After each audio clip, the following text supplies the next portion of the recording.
માનનીય વડાપ્રધાનશ્રીના નર્મદા જિલ્લામાં 2 કાર્યક્રમો હતા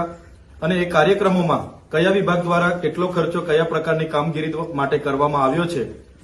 જેની માહિતી મારા અધિકાર મુજબ મેં જિલ્લા સંકલન સમિતિની બેઠકમાં જિલ્લા વહીવટી તંત્ર પર માંગી,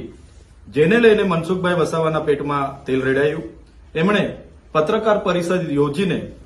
એમણે એવું કીધું કે ચૈતરભાઈ વસાવા ડેડિયાપાડાના ધારાસભ્ય દ્વારા માર્ગ અને મકાન વિભાગના કાર્યપાલક ઇજનેર સતીશભાઈ મોદી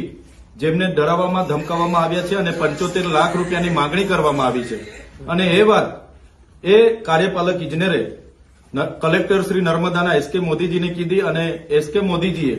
અમને બોલાવીને આ વાત કરી છે ત્યારે અમે 1 પણ રૂપિયો આપવાનો થતો નથી એવું અમે જણાવ્યું છે। જેવી વાત મીડિયાના માધ્યમોથી જોતા એની ગંભીરતા સમજીને અમે કલેક્ટર શ્રી નર્મદાને મળવા માટે 24/12/2025 ના રોજ ગયા અને કલેક્ટર શ્રીએ મીડિયા મિત્રોની ઉપસ્થિતિ